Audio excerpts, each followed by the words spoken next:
말씀의 제목을 읽어봅시다. 시작. 부르심에 응답하라. 우리가 마태복음을 다 마쳤습니다. 마태복음은 어떤 그리스도의 모양에 대해서 얘기하고 있다?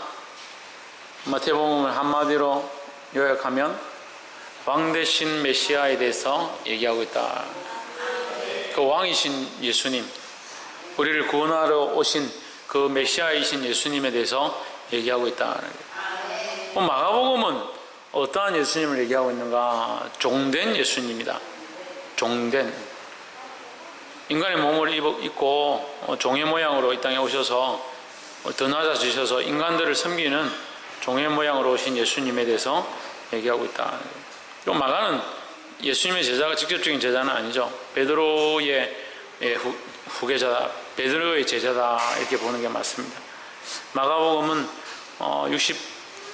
64년에서 68년 정도에 기록된 것으로 봐집니다. 예수님께서 돌아가시고 예수님께서 부활하셔서 성천하시고 30년 뒤에 기록되어진 성경이다, 이렇게 보시면 되겠습니다. 그래서 늘 전에도 한번 말씀드렸는데 성경은 1세기 이내에 기록된 것만 성경으로 지금 정경으로 보고 있습니다. 그러니까 1세기 이후에 기록된 것은 오히려 고정이 잘 안 되고, 1세기 고정이라는 것은 예수님 살아계실 때, 예수님 이 땅에 계실 때 33년 동안 공생애를 하셨으니까, 예수님이 탄생하시고 이 땅에 33년을 하시고 부활하셔서 400일 만에 천국으로, 하나님 나라로 올라갔습니다. 그러니까 예수님 이 땅에 계신 거는 30 몇 년 정도밖에 안 계신 거죠. 실제로 공생애를 산 것은 3년밖에 되지 않습니다. 그러니까 예수님이 살아계신 그 세대에, 그 세기에 있던 사람들이 듣고 보고 한 것을 기록한 것을 정경으로 보는 거죠. 왜냐하면 실제로 보고 경험한 것을 기록했으니까. 그래서 그것을 정경으로 봅니다. 그런데 도마 성경, 도마 복음 같은 경우는 한 300년, 600년 경에 기록됐다고 봅니다. 그래서 이제 기간이 좀 길죠. 예수님이 안 계실 때 그의 제자들이 300년경에 그의 제자들이 그것을 이제 듣고 들은 것들을 이렇게 기록하다 보니까 정경으로 보기에는 좀 정확하지 않다. 그래서 이제 외경으로 이렇게 보는 것입니다. 그럼 얘기가 나오면 뭐 정경은 뭐고 외경은 뭐냐? 정경은 이제 신학자들과 믿음의 사람들이 모여가지고 70명이 모여서 이제 세상에 수많은 이 성경들을 다 모아서 정경과 외경과 정경, 외경, 위경, 이렇게 세 가지로 나눴습니다. 그 정경은 하나님의 말씀으로 보기에 합당하고 또 예수님 당시에 기록되었고 사실적인 부분들을 기록됐다라고 보는 것을 정경으로 66권을 채택을 했습니다. 하고 이제 그 외의 것들, 그 예수님이 계시지 않을 때 또한 시간이 많이 지나서 기록된 것들을 외경으로 분류를 하고, 외경은 정경에 도움이 된다. 그래서 외경이다. 그래서 성경을 보는데 성경의 그 진리에서 우리가 실제적으로 고정할 수 없는 것, 잘 모르는 것, 시대가 흘러서 잘 보지 못하는 것들, 그런 것들을 돕는 데 좀 필요하다 해서 외경으로 이렇게. 근데 정식 성경으로 보기에는 조금 좀 벗어난다 해서 외경으로.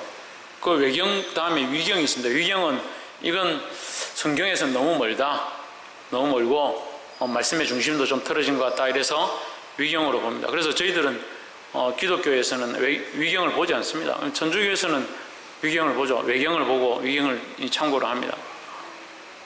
근데 우리가 66권만 제대로 봐도 하나님 아는데 아무 지장이 없습니다. 그래서 이 마가복음은 AD 한 64년에서 68년경에 기록되었다, 이렇게 보시면 됩니다. 마가복음은 카타마르콘이다. 이제 카타마르콘. 이제 복음이라는 것은 이제 우리가 이 한글로 이렇게 번역하면서 복음이라는 말을 붙였고, 마가에 의하여, 카타마르콘은 뜻이 뭐냐? 마가에 의하여, 마가가 기록한, 이런 뜻입니다. 그래서 마가가 기록한 책이다, 마가의 책이다, 이렇게 생각하시면 되죠. 그것을 이제 하나님의 말씀으로 우리가 보기 때문에 복음이다, 이거 이름을 붙여서 마가복음이다, 이렇게 되었습니다. 아까 말씀드린 것처럼 마가복음은 예수님의 어떠한 모습을, 종 대신 예수님의 모습을 기록하고 있다. 그럼 누가복음은 인자이신 예수 그리스도, 인자이신 예수 그리스도. 그럼 요한복음은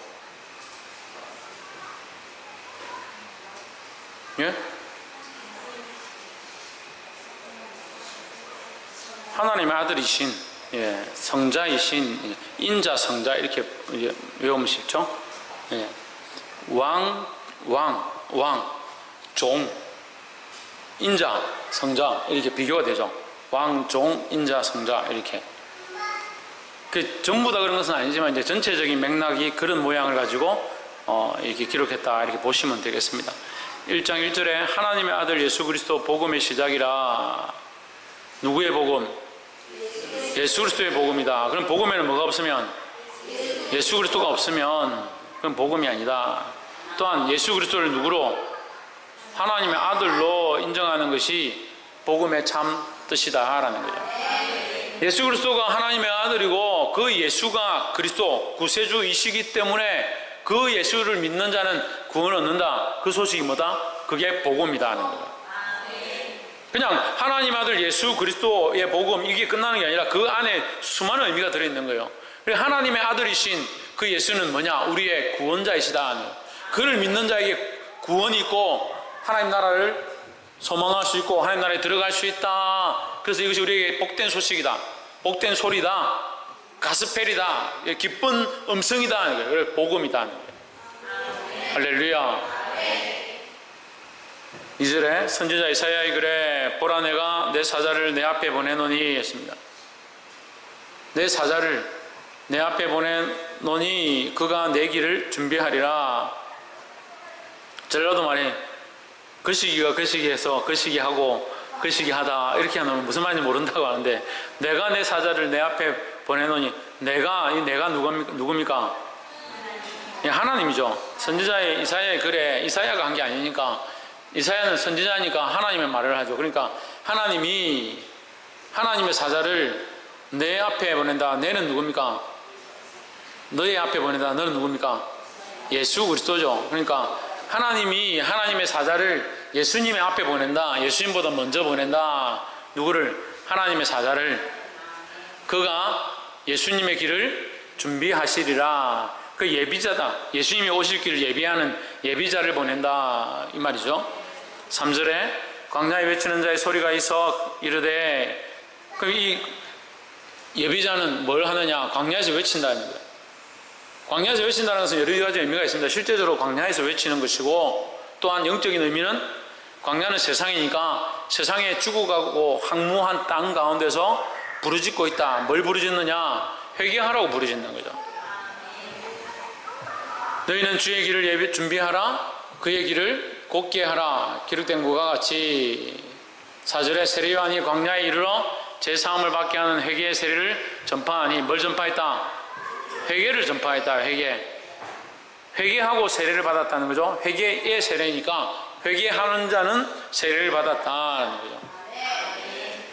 그러니까 세상의 모든 종교는 무엇을 해결할 수 없느냐? 죄에 대한 문제를 해결할 수 없다라는 거죠. 죄에 대한 문제는 어떻게 해결하느냐? 그 죄에 대한 대가를 지불해야 해결할 수 있죠. 죄에 대한 대가는 어떻게 지불합니까? 죽음으로 지불할 수 있는 거예요. 죽음으로. 그래서 원시 종교들도 그런 흉내를 내는 겁니다. 그래서 부족을 위해서 부족이 기근이 있다든지 가뭄이 된다든지 어려운 상황이 생기면 짐승을 잡아서 피를 흘리고 제물로 바치는 그런 일들을 합니다. 그런 원시 종교도 그런 모양을 닮아서, 그런 걸 닮아서 비슷하게 하는 거예요. 하지만 근본적인 우리의 죄는 사할 수가 없다, 씻을 수가 없다. 성수 뭘 할 수 없다? 준영이 뭘 할 수 없다? 그렇지, 죄를 씻을 수 없지. 근본적인 짐승을 잡아 죽인다고 해서 근본적으로 우리 죄가 없어지는 게 아니죠. 그러면 우리 옆에 있는 사람 마음에 안 든다고 때려놓고 죽여놓고 와가지고 뭐 짐승 잡아서 드리면 되느냐? 그렇게 안 되죠.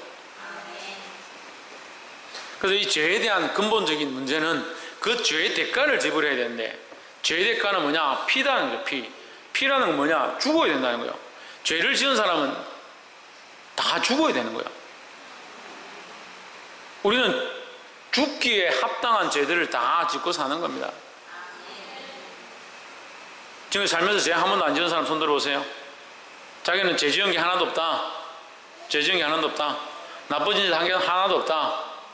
엄마 아빠 속인 적도 없고 속으로 엄란한 생각한 적도 없고 먹는데 욕심을 낸 적도 없고 게임에 빠져가지고 정신을 못 차린 적도 한 번도 없다. 지금까지 이웃을 미워해보거나 자기에게 싫게 하는 사람들을 자기에게 좋게 하지 않는 사람들을 싫어한 적이 한 번도 없다. 시기를 한 적도 한 번도 없고 질투를 한 적도 한 번도 없고. 자매들은 벌써 다 떨어졌네. 시기를 한 적도 한 번도 없고 질투한 적도 한 번도 없고 친구들하고 싸운 적도 한 번도 없고 거짓말 한 적도 한 번도 없다. 손 들어보세요. 손 들어보세요. 그러니까 문제는요, 죄를 지으면 죄를 어떻게 해결하느냐? 거짓말 했으니까 죄를 어떻게 해결합니까? 정직한 말을 하면 죄가 없어집니까? 정직한 거짓말을 한 그 거짓말 자체를 없앨 수가 없어요. 없앨 수 있는 방법이 없어요. 그 대가를 지불해야 되는 거예요. 대가를. 거짓말 한 것에 대한 대가는 뭐냐? 죽음밖에 없어요. 죽음밖에. 거짓말을 제공한 그 사람이 스스로 죽는 거예요. 죽으면 없어져요.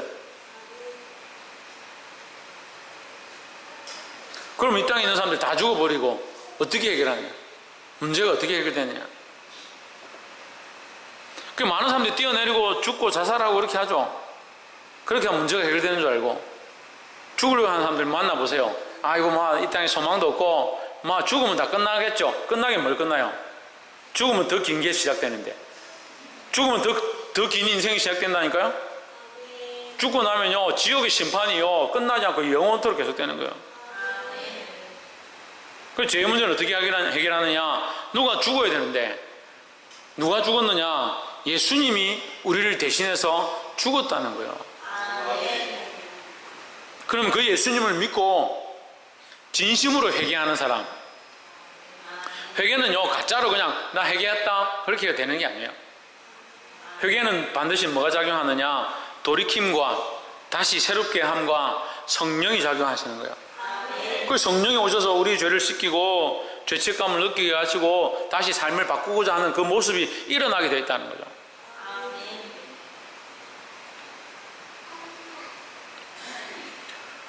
보게 되길 소망합니다. 광야에 외치는 자의 소리가 있어 이르되 너희는 주의 길을 예비하라. 누구의 길을? 주의 길은 누굽니까? 예수님의 길. 예수님의 오실 길을 곧게 하라. 예수님이 오실 길을 준비하라 이 말이에요. 곧게 하라, 준비하라.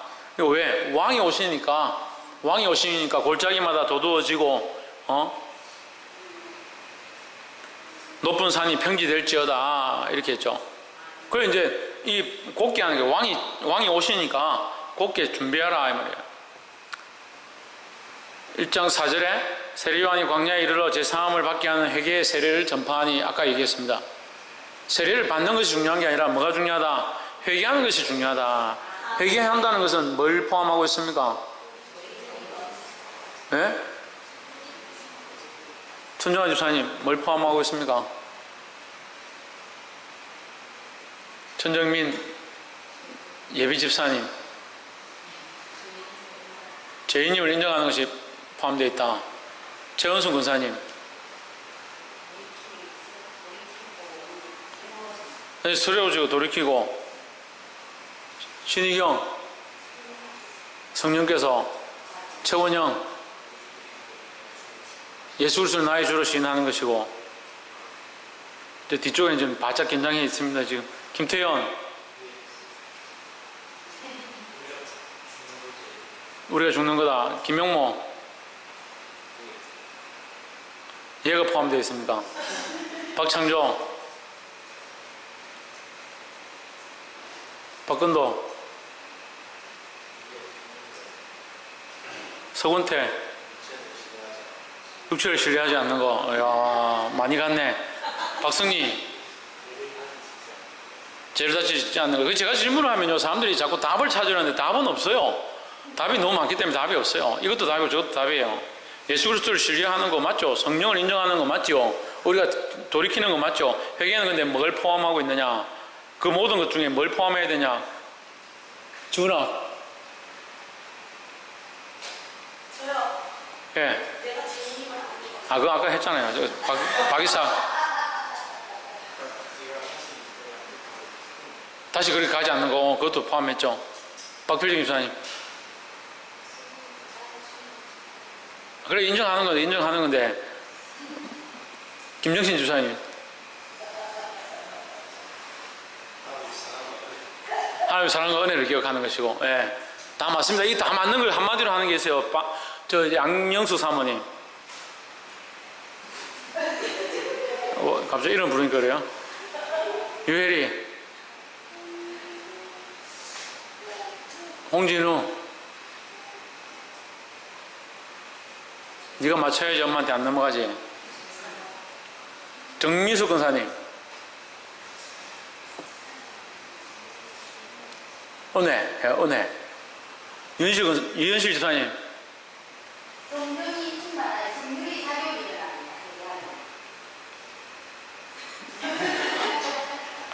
새롭게 되는 거. 네, 새롭게 되는 거. 김원욱 집사님.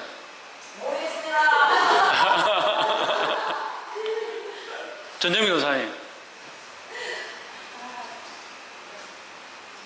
뭘 포함하고 있을까요? 우리가 지금 말하고 있는 이 모든 것들을 포함하고 있는 게 있습니다. 예? 따르는 거, 또 따르는 거. 누가 안 했습니까? 아는 사람. 김보경 집사님. 따르는 거, 이웃치고 따르는 거. 세상과 작가지 않는 신성경. 회개에는 뭘 포함하고 있습니까? 회개에는 우리가 돌이키고, 그 리바이벌이죠. 회개는 돌이키는 거. 그래서 회개와 부흥이 같은 거예요. 회개하면 하나님께서 다시 회복해 하니까 회개와 회복과 부흥은 같은 겁니다. 함께 있는 거예요.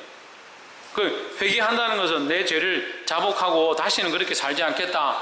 다시는 그렇게 하지 않겠다. 그 길로 가지 않겠다. 뉘우치고 통회하는 것이 다 포함하고 있는 거죠. 근데 이것을 성령이 작용하시죠. 예수님을 따라가야 되죠.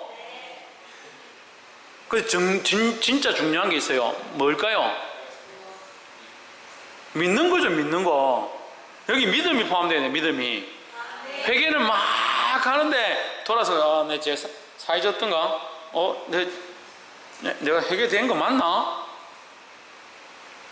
그럼 믿음이 없으면, 믿지 못하면 성령이 작용하셔서 막 뜨겁게 하고 막 씻기고 막 이렇게 하는데, 그래서 결벽증 걸린 사람 어떻게 해요? 씻고 또 씻고 삶고 또 삶고. 우리 사모님 가사나수 소스를 사가지고 얼마나 삶아서 샀는지. 그래서 제가 속으로 아무리 빨아도 그리스도의 피로 씻은 것보다 깨끗하지 못할 건데 그 속옷을 빨아가 희귀하게 뭐합니까? 뭐 누르면 누른 대로 입고 다니지. 제 속옷이 너무 오래돼가지고 누렇다고 자꾸 빨고 안 되니까 뭐 가사나수수를 가지고 무슨 뭡니까? 뭐 허연 가루를 넣어가지고 뭐 또 삶고 그래 샀더라고. 그럼 안에 있는데 뭐 밖에 보이나? 뭐 한다 나는 희귀하는지 이해를 못하겠다. 회개는 뭐가 포함되어야 되냐? 믿음이 포함되네, 믿음이. 다른 건 다 하는데 믿지 못하면 그 회개가 무슨 효력이 있겠습니까? 믿어야 되는 거죠. 그래서 이 회개의 세례는 믿는 자에게 주는 거예요. 믿는 자에게. 회개하고 돌이키고 그렇게 살지 않겠다 각오하고 믿는 자, 예수 그리스도로 말미암아 구원이 있다는 것을 믿는 자, 그 믿는 자에게 세례를 주는 거예요. 5절에 온 유대 지방과 예루살렘 사람이 다 나아가 자기 죄를 자복하고 요단강에서 그에게 세례를 받더라. 죄를 자복하고 세례를 받는데 세례를 받으려면 뭐가 필요하다? 믿음이 필요하다라는 거죠. 1장 요한은 낙타틀 옷을 입고 낙타틀 옷을 입고 허리에 가죽띠를 띠고 메뚜기와 석청을 먹더라. 그래서 한마디로 철저하게 얘기하면 세상에 있지만 세상에 속한 자가 아니다라는 거죠.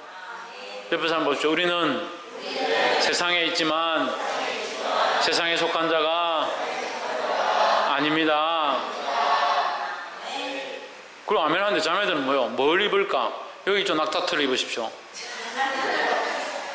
가죽띠 띠고 뭘 먹을까? 메뚜기하고 석청을 먹을. 뭘 먹을까? 뭘 입을까? 염려하는 그게 얼마나 많은지. 참 1년 365일 쉬지 않고 뭘 먹을까? 뭘 입을까? 그리고 잘하는 게 힘들어요. 잘하는 게. 말씀으로 실컷 가르쳐 놓으면 또 뭘 먹노? 수련회가 실컷 은혜 받고 권사님이 은혜 받고 눈물을 줄줄 흘리고 하나님 이제 주를 위해 살겠습니다. 그 다음날 자고 일어나니까 뭘 먹노? 오늘 뭘 먹노? 그러다 믿음 다 하요. 은혜 다 잃어버려요. 그 일주일 동안 수련회 하고 은혜 실컷 받고 주일날 와가지고 머리 입고 교회 갖고 머리 붓고 하다가 막 은혜 다 놓쳐. 먹고 입는데 뭘 그렇게 집중합니까? 이게 요한이 우리의 모범이다. 요한이 우리의 모범이다. 약대 트럭과 허리에 가죽띠 띠고 메뚜기와 석청을 먹었다. 다음 주에 약대 트럭으로서 어디가 사야겠네. 그런 의미가 아니고 세상에 있지만 세상에 속해가지고 세상이 원하는 문화대로 흘러가는 게 아니라 우리는 하나님의 백성들이라는 거예요. 좀 못 먹고 못 입고 좀 가난하게 살면 어떠냐고요. 보게 되길 소망합니다. 7절 그가 전파에 이르되 나보다 능력 많으신 이가 내 뒤에 오시나니 누가 옵니까? 예수님 오죠. 나는 굽혀 그의 심들매를 풀기도 감당치 못하겠노라. 8절에 나는 물로 세례를 주었거니와 그는 성령으로 너에게 세례를 주시리라 했습니다. 우리는 누구를 나타내야 합니까? 예수 그리스도를 나타내야 합니다. 옆에서 한번 보시죠. 우리는 예수 그리스도만 나타내야 합니다. 참 교회 충성 잘하고 봉사 잘하는 사람들이 나중에 가면 자기를 자꾸 나타내요. 내가 얼마나 30년 동안 이 교회를 섬기고 이 교회를 세우고 이 교회를 지키는 데 힘썼는 줄 아느냐. 그리고 자기를 왜 나타내요? 우린 종인데. 우린 뭐라고요? 우린 종이잖아요. 그럼 주인이 누구냐? 예수 그리스도죠. 우리가 나타내고 자랑해야 될 게 예수 그리스도죠. 왜 자꾸 자기를 나타내냐고. 물로 세례를 주는 것은 이 육체적인 모양을 얘기합니다. 회개하고 제사함을 받았고 믿겠다라고 하는 자에게 물로 세례를 주는 거예요. 성령 세례는 뭐냐? 그 하나님의 백성이 하나님의 자녀가 되어 하나님 나라를 바라보고 살게 되었다라는 것을 확신을 주는 것이다. 물로 세례를 주는 것은 손으로 찍어서 머리에 바르는 것이지만 성령은 그 마음에 찍어서 새롭게 하는 것이다 하는 거예요. 그러니까 물로 세례를 받는 자에게 회개하고 돌이키는 자에게 성령이 오셔서 그 마음을 새롭게 바꾸신다라는 거죠. 그걸 성령 세례라는 거예요. 그 성령 세례를 이상하게 배워가지고 막 불세례를 받았냐 디비 졌었냐 디비저가 구르고 밤새도록 울고 그런 일이 있었냐 그렇게 묻는데 그렇게 하지 않는다고 해서 천국 가지 못하는 게 아니에요. 물론 이제 저는 수련회 가서 기도하다가 이게 회개의 역사가 임해가지고 밤새도록 회개했습니다. 밤새도록. 제가 17살 때 같은데 17살 때 기도하다가 회개의 역사가 임했는데 얼마나 회개할 거리가 많은지요. 꼴랑 17살짜리인데 무슨 인생을 그리 많이 살았다고 회개할 거리가 밤새도록 하는데 회개할 거리가 끝나지 않아요. 3살 때 칼 들고 형아들 죽이겠다 쫓아다니던 것 3살짜리 제가 3살 때까지 기억이 나요. 3살 때까지 기억나는데 칼 들고 형아들 죽이겠다 쫓아가던 거 4살 때 집에 불 지른 거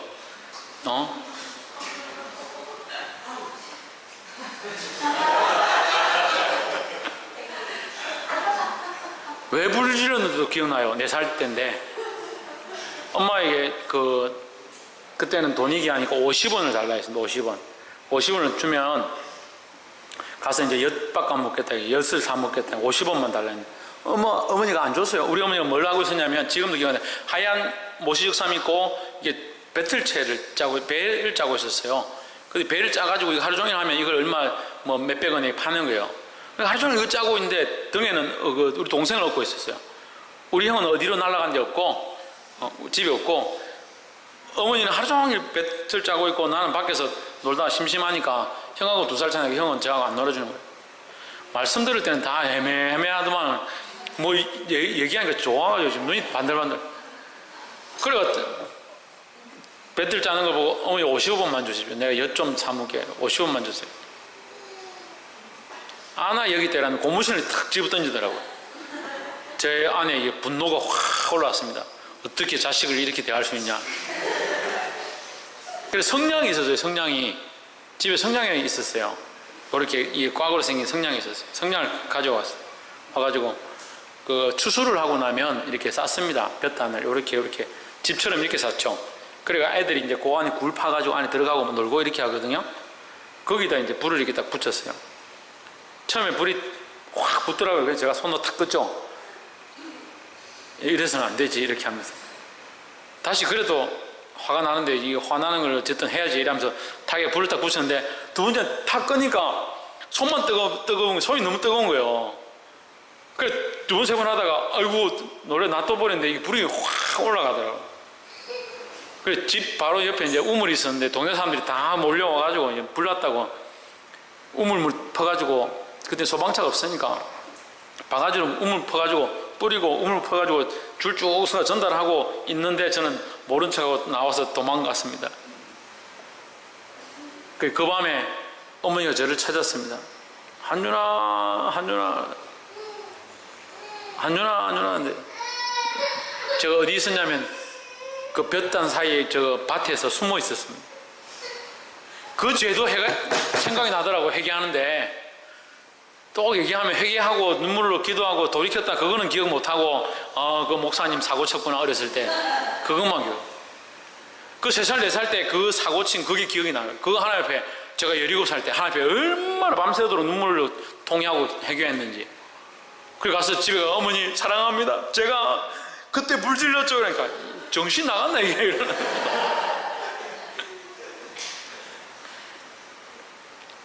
근데 성령이 그렇게 작용하니 그렇게 되더라고요. 저희 지은 제가 다 생각나는 거예요. 그 좋아하는 여학생 그 강할리 바닷가 가가지고 내가 들어가 물에다 갖다 집어 던진 그거까지 생각나요. 그 장난도 정말 많이 쳤어요. 성가대 연습한 날이 쭉 앉아있으면 학생 때 자매들 앞에 쭉 이렇게 있잖아요. 그러면 여름에 이제 티를 입고 오면 이게 안에 끈이 이렇게 보입니다. 이게 안에 이게 속옷 끈이 보이죠. 그러면 앉아가지고 장난치는 거죠. 성가대 부르면서 이렇게 딱 땡겨 탁 놔버리면 따끔하거든요. 모른 척 하는 거예요. 이게 성가대 쭉 앉아있으니까 모른 척 딱 하는 거예요. 누가 있게 이러면서 그거까지 다 얘기했습니다.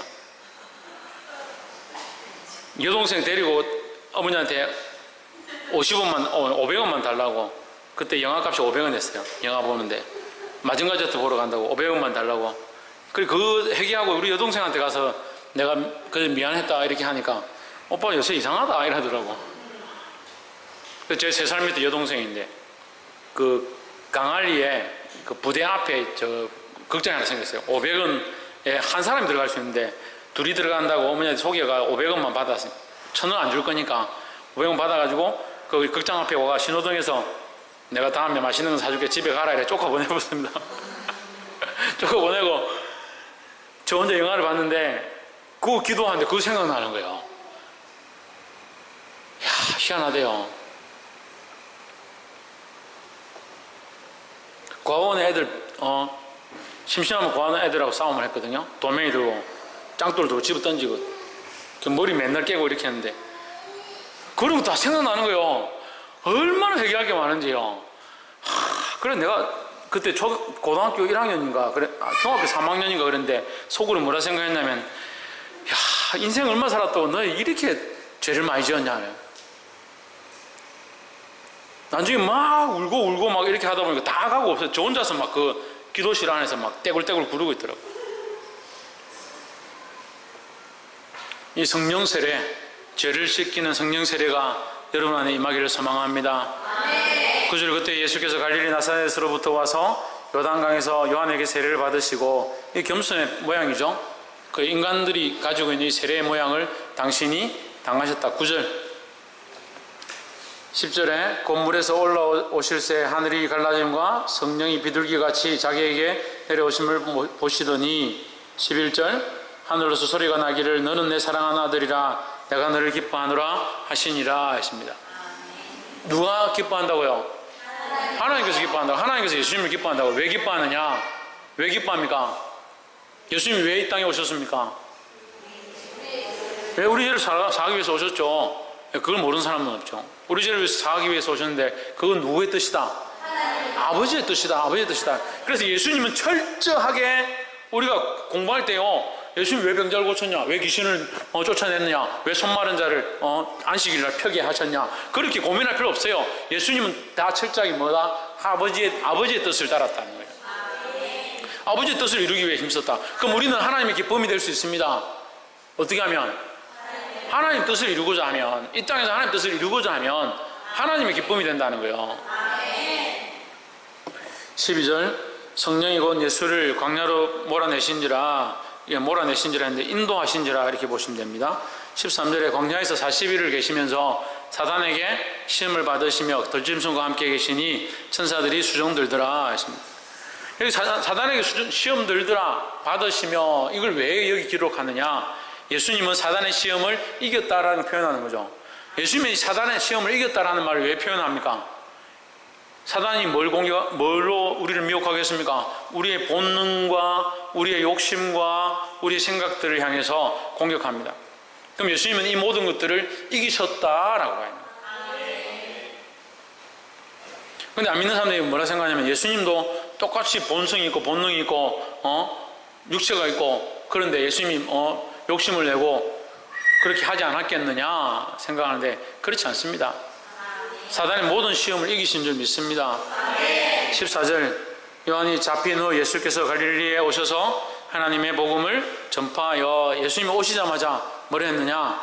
하나님의 복음을 전파했다. 우리의 목적이 뭐가 되느냐?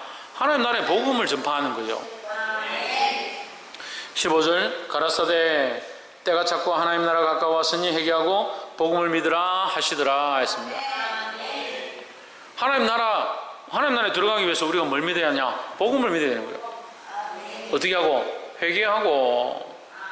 그래서 우리가 아까 빼먹은 게 있죠. 믿으라. 믿음이 필요하다. 믿음이.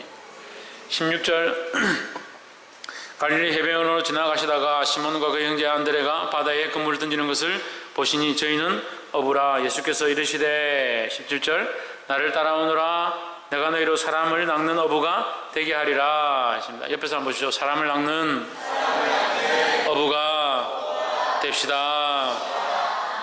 할렐루야. 사람을 낚아서 그 낚는 어부가 돼야 된다. 그래서 우리는 사람을 낚으러 다니는 거예요. 그게 웃기죠. 사람을 낚아가지고 무슨 박앤셀을 하는 것도 아니고 가전제품 팔아먹는 것도 아니고 그런 낚는 게 아닙니다. 사람을 낚아서 세상 그 광야로부터 낚아서 절망과 죽음의 땅으로부터 낚아서 뭘 알게 하느냐? 하나님 나라를 알게 하는 거예요. 근데 자꾸 잘못되어 있는 교회들이 뭘 하느냐? 사람들을 낚아서 그 사람들의 돈을 고역을 짜고 틀을 깎고 그 사람들에게서 빼앗아서 잘 먹고 잘 살려고 한다. 이건 이미 교회가 아니에요. 교회는 사람이 운영하는 게 아니죠. 하나님이 역사하시는 거죠. 그 사람들에게 그거 받아가지고 교회를 운영한다. 그 목적이 잘못된 거예요. 사람을 낚는다, 그들을 거기서 구원한다라는 의미예요. 낚아가지고 그 사람들한테 빼앗는다 이런 게 아닙니다. 바로 보기를 주 이름으로 축복합니다. 18절 곧 그물을 버려두고 따르니라. 이거 생업이 목적이라면 이 사람들 그물을 버려둘 필요가 없죠. 근데 생업 목적이 아니라 영혼을 살리는 것이 목적이다. 그래서 영혼을 살리는 게 뭐냐? 그게 복음인 거예요. 그래서 복음을 전하는 것이 우리에게 유익하지 아니하고 손해가 되고 고통스럽고 어려워도 우리는 뭘 해야 된다? 복음을 전해야 된다. 우리에게 아무런 유익이 없고 교회에 손해만 난다 하더라도 아이들에게 복음을 전하고 하나님 나라를 전파해야 된다는 거예요. 19절에 조금 더 가시다가 세베대의 아들 야고보와 그 형제 요한을 보시니 저희도 배에 있어 그물을 깁는데 20절 곧 부르시니 그 아비 사꾼들과 일꾼들과 함께 배에 버려두고 예수를 따라가니라 했습니다. 우리가 말씀 이 글을 이 글자 그대로 해석하면 안 되죠. 배에 버려두고, 그래서 버려둔다는 것은 그물을 이렇게 탁 집어 던지는 거죠. 그러면 그 아버지를 탁 집어 던지고 갔느냐, 그런 의미가 아니에요. 두고 갔다는 거죠. 그 아버지를 계시라하고 자기들은 예수님을 따르러 갔다는 거죠. 예수님을 따르러 갔기 때문에 그들은 다시 아버지를 보지 않았느냐? 그렇지 않습니다. 그런 것 같으면 베드로가 그 어미가, 자기 어머니가 열병을 앓았을 때 예수님께 왜 와서 고쳐달라고 했겠습니까? 예수님 찾아가셔서 그 어머니를 안수하셔서 치유하십니다. 그러니까 버려둔다라고 생각하면 안 돼요. 그런데 우리가 예수님을 따르고 하나님을 따르고 복음을 따르다 보면 때로는 그런 것들을 내려놓아야 될 때가 있다는 거예요. 하지만 우리는 하나님의 복음을 들고 가정을 더 사랑하고 하나님 나라를 바라보고 우리 가정이 더, 우리 가족과 우리 부모와 우리 자식들이 더 믿음으로 나오도록 이끄는 역할들을 해야 된다는 거예요. 복이 되기를 주의 이름으로 축복합니다. 기도하겠습니다.